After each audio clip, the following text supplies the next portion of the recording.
Hello and welcome to Shenandoah National Park in the beautiful Blue Ridge Mountains of Virginia. I'm Ranger Jenny and I'm here today to talk to you a little bit about something that may be familiar to us, particularly at this time in our lives. Have you ever gotten to the point where you have felt you just had to get away, that you had to decompress, that you had to go somewhere and find a place to relax and to let go of the stress of the day? My guess is you probably have. Well, if you think back during the times in our history, another time when people were also looking for that time and place to get away was during the early 1930s, at a time in our history called the Great Depression. And people were very stressed. They were at the limit of being able to cope with life and what was going on, and they needed a place to be able to get away, to relax, to decompress. They didn't have a lot of money. Certainly times financially were tough back then, but what they were able to do was to get away to national parks. They offered a great way to the good outdoors, for beautiful places, for scenic overlooks, for a way to let go of what was happening in their lives today, to be able to go on and come back relaxed and refreshed. To be able to do that, they needed to have places that were, and still are today, fairly close. So it was important to have lots of national parks and sites that were close to where the masses of people were located. Well, we walk into that scenario to President Herbert Hoover, and he had, as a president of the United States, an opportunity to change how many places we had to go and to get away and relax. So I'd like to talk a little bit about President Hoover and what he has done for the national park system. To be able to understand that, we need to understand a little bit about President Herbert Hoover. So we'll go back and do a little biographical sketch. He was born in 1874 in a small Quaker community in Iowa. He loved the out of doors, and there was nothing he liked better than to get outside and to relax and romp and play, and that's something that stayed with him throughout his entire life. He spent most of his adolescence and his teenage years in Oregon and California. He ended up graduating from Stanford University with a degree in geology and mining engineering, and that had him become a mining engineer. He spent his young adult life as a mining engineer and a consultant and a world traveler. During most of the 1920s, he was back here in the United States, and he was the Secretary of Commerce under both Harding and Coolidge's administrations. And it was during that time in his history and the history of this country that he developed his idea of conservation. He believed, and it was his idea, that we needed to limit the amount of oil pollution that was happening in the coastal waterways at the time. And this was back in the late 1920s. It was also Hoover's idea to help protect salmon fisheries, and that was important for the salmon industry. And then he went so far as to suggest and to implement the standardization of the size of lumber products to eliminate the wasted resource from our trees. His idea of conservation was more about the effective or efficient use of the natural resource rather than exploiting it and damaging the environment. When he was elected president in 1929, he had an opportunity to change things.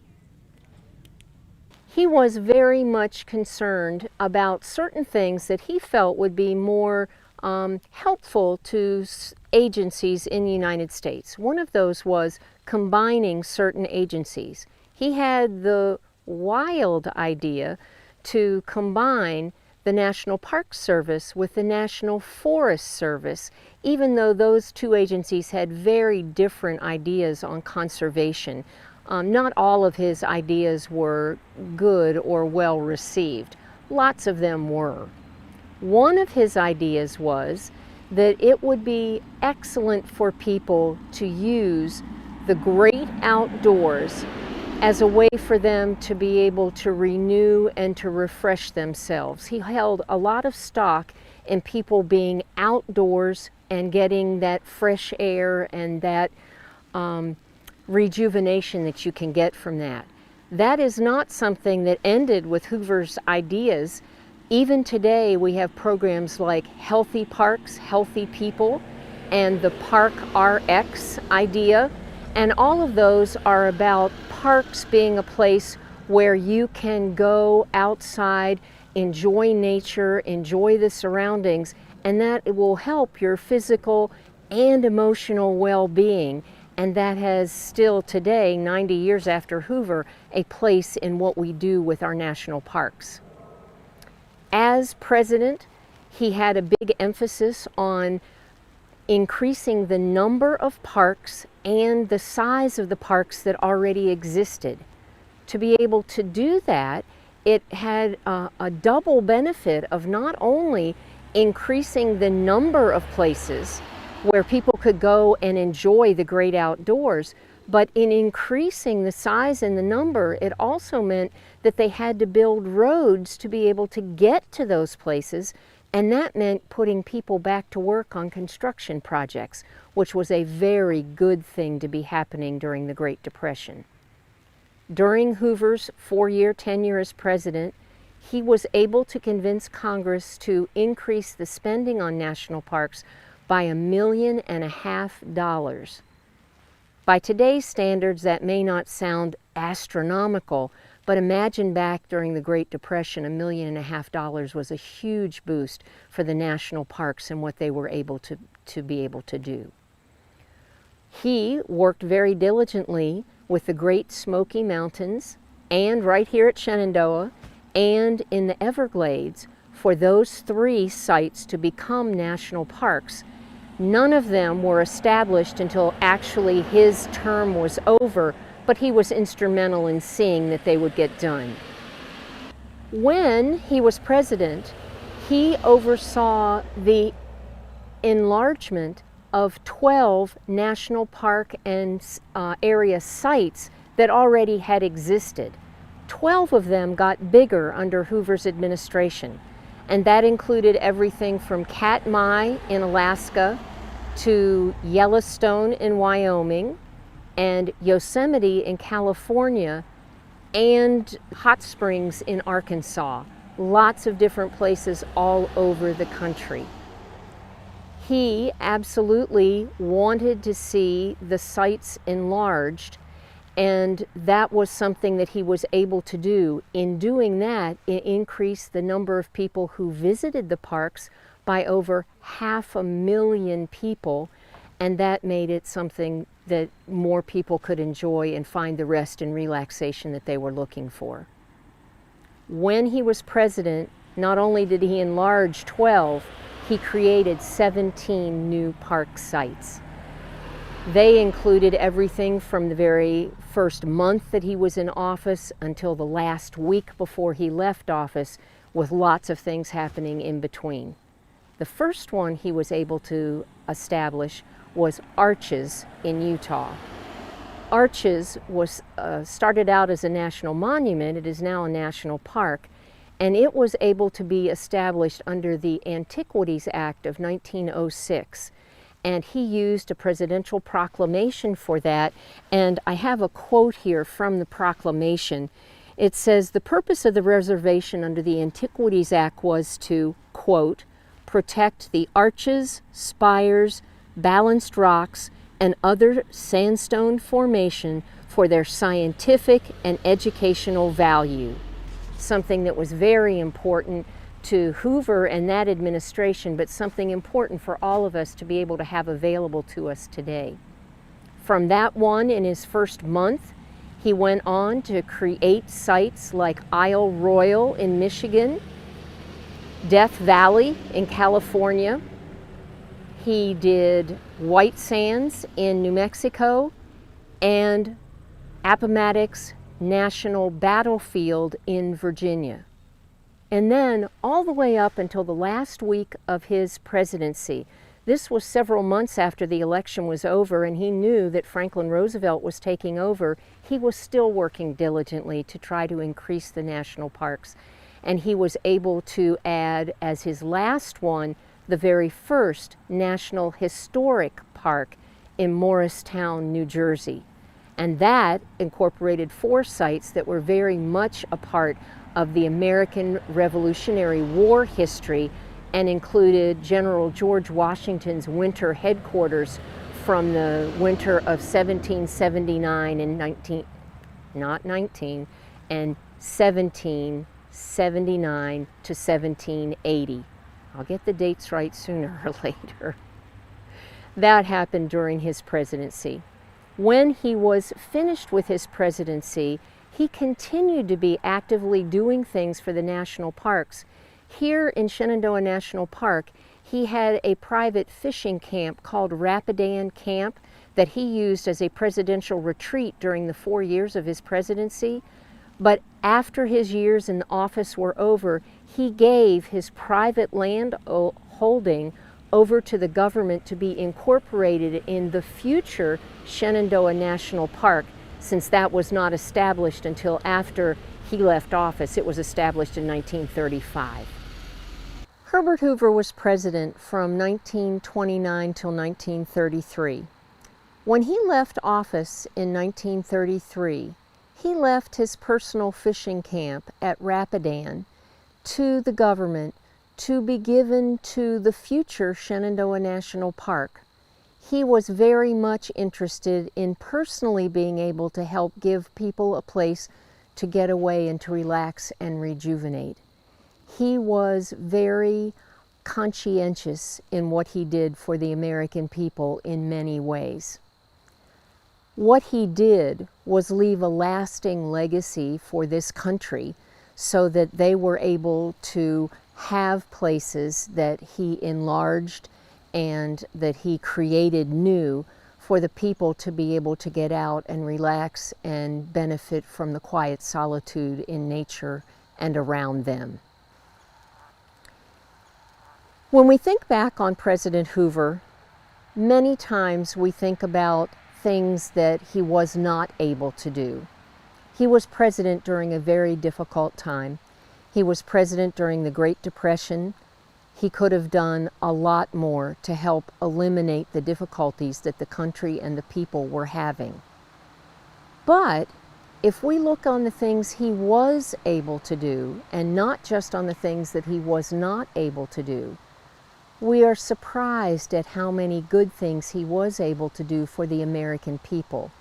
If you just think about what he was able to do for the national parks, he increased the size of park holdings by more than 40%. He increased spending by more than $1.5 million. Park visitation was up. And all of that was in mind that President Hoover had was for the relaxation and the rest and rejuvenation of the American people, because he wanted them to be able to come back to their jobs and be more productive and healthier individuals to do that. It's nice to be able to remember somebody for a legacy that had something positive to remember. It was people like President Hoover and others like him who have also been diligently working for the national park system that have made places for us to have the solitude and the outdoor spirit where we can come back as renewed individuals. Thank you all very much, and I invite all of you to come to the relaxation and the enjoyment of Shenandoah National Park, where you can see Rapidan Camp and one of the over 400 sites that we have in the National Park Service.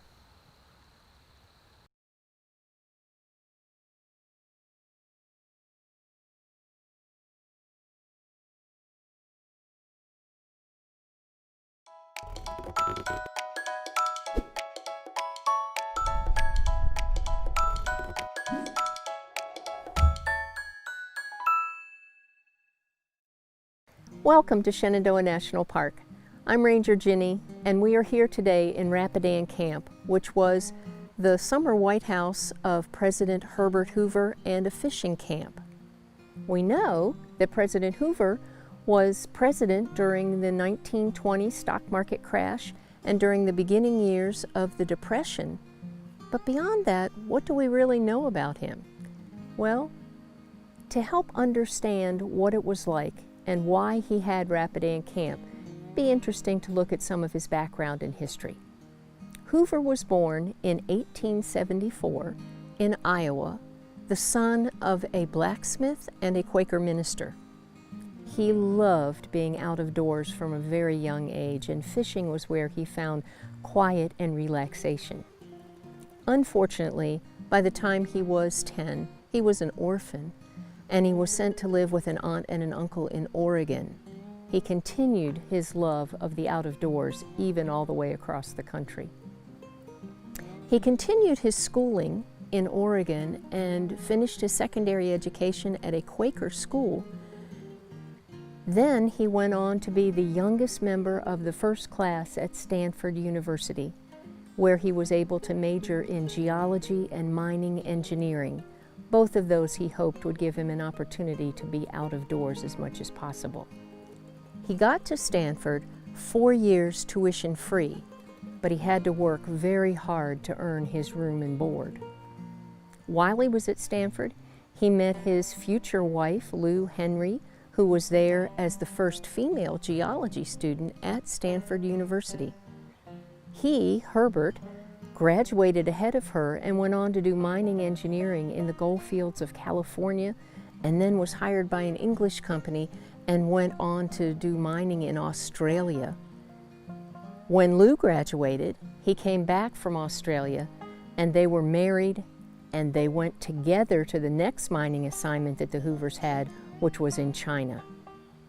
Now, they ended up in China in the early 1900s, and the Boxer Rebellion was going on. Unfortunately, the community, the mining community where the Hoovers were sent, was put under siege by the Boxers, and it's there in China in the early 1900s that Hoover began what became a lifelong career in humanitarian service. What he did was organize the rationing of food and set up an infirmary for the wounded and sick. That humanitarian service is something that will go with him through the rest of his life. Fortunately, they got out of China healthy and well. They went back to London and made London their home base, because that was the home base of the company for whom he worked. And then he was able to develop quite the reputation as an international miner. He was doing well enough that he decided that he would set up his own mining consulting business. Then he became known as the Doctor of Sick Mines. He was able to go into these failing mining operations, and with that excellent education and experience, turn them around to produce again. By the time World War I started in 1914 in Europe, Herbert Hoover, orphan boy of no means, had become a multi-millionaire. Something that he said later in life is a quote that says, "My country owes me nothing. It gave me, as it gives every boy and girl, a chance. It gave me schooling, independence of action, opportunity for service and honor." And that was something by which Hoover lived the rest of his life.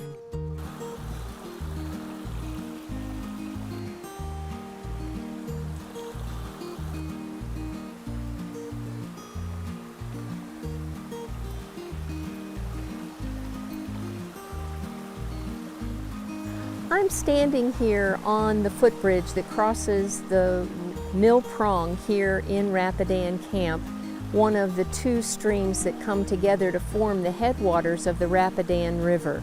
That was key when it came to where President Hoover chose his fishing camp and summer White House. He had 3 simple criteria he wanted to follow in finding the place. One was that it was close to Washington, an easy day trip in a car. Two was that it needed to be in the mountains so it would be cooler, away from the oppressive heat of Washington in the summer. And the third one, and maybe most important to Hoover, was that it had to have good trout fishing. This is one of the two streams here. Before construction actually began on the camp, the Marines got involved because one of the tasks they do is learning how to build things, roads and buildings. And the president agreed that that would be helpful here, since what he intended for the camp was to leave this as a retreat for future presidents. That seemed like a good idea. So not only did we have the President's Rapidan camp, there was also a fully functional Marine camp down here during the time that Hoover was president. The camp itself was designed originally to be canvas tents, and that was the way it was. They didn't know how often they would be here. The idea to change to fully wooden structures came quickly, though, when they realized how much they enjoyed it and they were utilizing the camp. At the height of the building, there were 13 wooden structures as well as some stone features. And all of that is to say that the presidents never intended for this to be just a cabin in the woods for them. By themselves, they were very social people and always intended to have many guests and visitors here with them. When the original deed was signed for this place, it incorporated 164 acres, and what the deed said was this would belong to the president as long as he was president.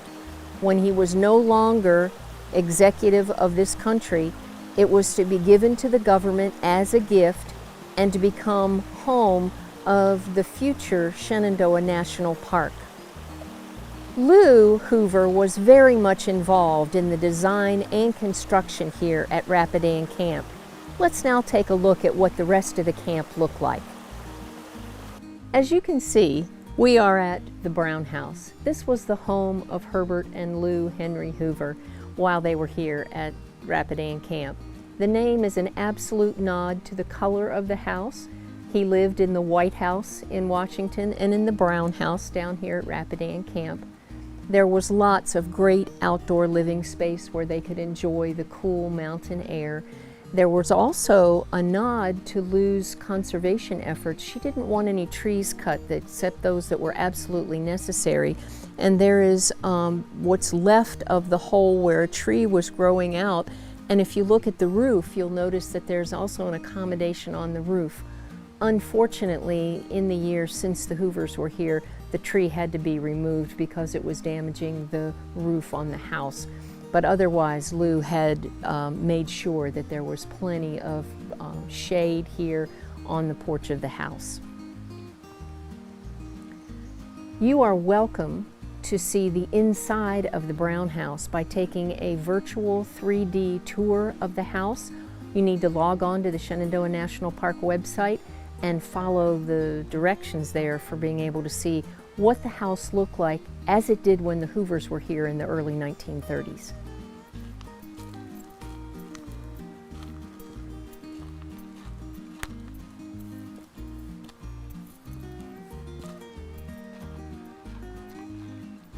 This outdoor fireplace was only ever an outdoor fireplace. It was never attached to a building. It was a place where they would come and congregate in the evening, sit on logs, just having a quiet time in the cool evening. It was also a place where President Hoover used to come and occasionally would cook over the open fire. He would serve his friends sometimes breakfast of sausage and eggs, sometimes dinner he would cook them beef.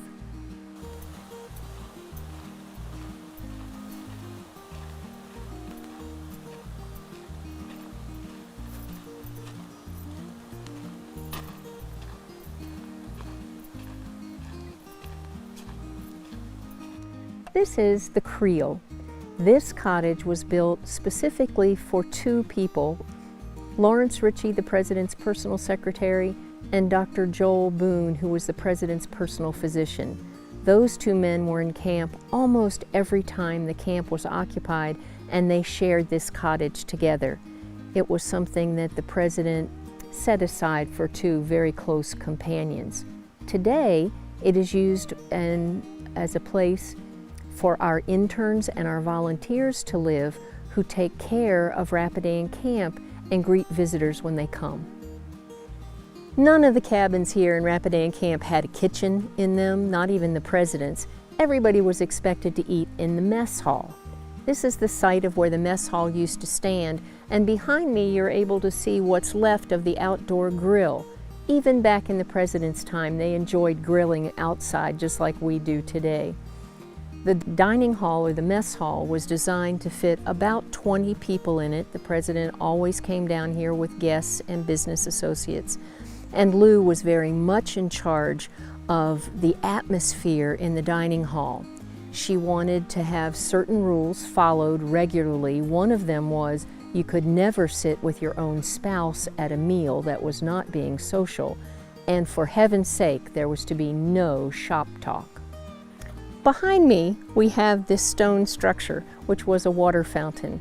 Lou wanted that lovely sound of running water here in the camp, and so it was designed to have water flow through a pipe, gravity fed. It comes out the top of the structure and flows over the rims of the concentric circles and down into these little receiving pools here. Ultimately, it drains into Hemlock Run and goes out into the Rapidan River. But it was just a nice water feature that Lou had for the park. You have to use your imagination as you are looking around Rapidan Camp. When the Hoovers were here in 1929, this was a hemlock grove. There were scores of mature hemlock trees here. Unfortunately, about 30 years ago, here in Shenandoah National Park, we were invaded with an insect called the hemlock woolly adelgid, and it has killed about 70% of all the hemlock trees here in Shenandoah. We are fortunate that there are still a few of them that are standing in Rapidan Camp, but we don't have the high shady canopy that we would have had the hemlock still been here. The Hoovers' idea for the camp was that all of the structures were to be canvas tents. They didn't know how often they would be here, and tents would be satisfactory in the short term. They got here and loved it, so all of the buildings eventually ended up being wooden structures. They kept the name 5 Tents. It was the first place the Hoovers ever spent the night, and it is the only one of the lodgings that are not built along one of the two streams here, Laurel Prong or Mill Prong. Today, if we go up to see it, there isn't anything left of the structure, but what we do have up there is the stone fireplace that was left from the building when it was enclosed.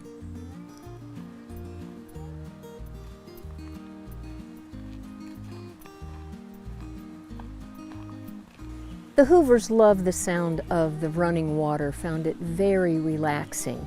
And we're not above changing the environment around here to add to that. We have Laurel Prong and Mill Prong already, but the president designed and the Marines dug another source of water here called Hemlock Run, because it came right through the hemlock grove here.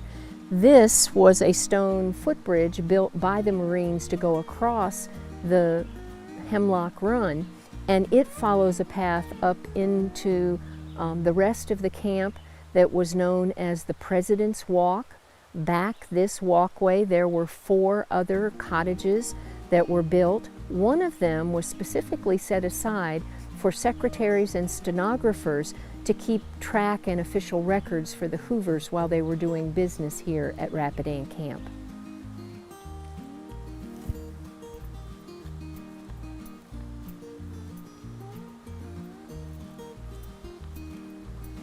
This cabin was called the Prime Minister as a nod to the Prime Minister of Great Britain in 1929, Ramsay MacDonald. Ramsay MacDonald, was very concerned about the naval buildup in Europe after World War I and contacted President Hoover to discuss what could be done about that. He, MacDonald, and Hoover saw that it would be in their best interest to have a face-to-face meeting about that, and Hoover invited him here to the United States. I'm fairly certain that Ramsay MacDonald expected to stay at the White House, although President Hoover had a different idea for that. He met him on the portico at the White House and informed the Prime Minister that they would be going camping for the week. He stayed in this cottage away from the prying eyes of the press, and they were able to really work out some details that became a naval disarmament agreement, one of the true positive accomplishments of Hoover's administration. You would be able, by logging on to the Shenandoah National Park website, to take a virtual tour inside of the Prime Minister's cottage. It is set up as an exhibit now and has lots of great information about the Hoovers and the Prime Minister.